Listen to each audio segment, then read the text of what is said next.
நடிகர் விஜயின் மகன் ஜேசன் சஞ்சயை நாம் தளபதி விஜயுடன் சேர்த்து வசந்தமுல்லை பாட்டிலும் நான் அடிச்சா தாங்க மாட்ட பாட்டிலும் பார்த்திருப்போம். ஆனால் அதன் பிறகு அவர் பள்ளி படிப்பை தொடர்ந்து வெளிநாட்டில் திரைப்பட படிப்பையும் படிக்க சென்று விட்டார். அங்கிருந்து சில ஆண்டுகளுக்கு பிறகு படிப்பை முடித்துவிட்டு மீண்டும் சென்னைக்கு வந்தார். 1.5 வருடங்களுக்கு முன்பாக ஜேசன் சஞ்சயின் முதல் படத்தை லைக்கா நிறுவனம் தயாரிக்க இருப்பதாக அதிகாரப்பூர்வ அறிவிப்பு வெளியானது.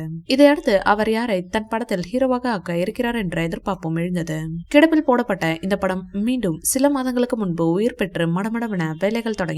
சந்தீப் கிஷன் ஜேசன் சஞ்சயின் படத்தில் ஹீரோவாக நடிப்பார் என்றும் சொல்லப்பட்டது.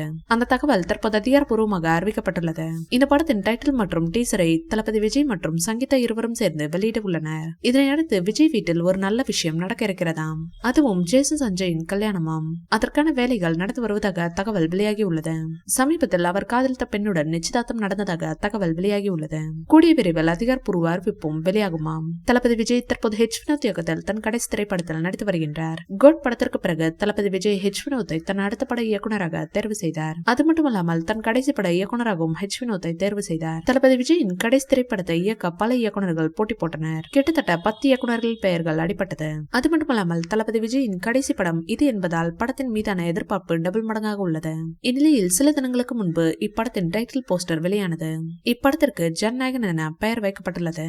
பலரும் தளபதி விஜயின் கடைசி படத்திற்கு அவரின் முதல் பட பெயரான நாளை தீர்ப்புதான் டைட்டிலாக இருக்கும் என கூறினார்கள். ஆனால் இப்படத்திற்கு ஜனநாயகன் என பெயர் வைத்துள்ளார் ஹெச் வினோத். இந்த வீடியோ பிடிச்சிருந்தா லைக் பண்ணுங்க, ஷேர் பண்ணுங்க. மேலும் ரஜினி சார் பற்றிய தகவல்களுக்கு எங்க சேனலை சப்ஸ்கிரைப் பண்ணுங்க.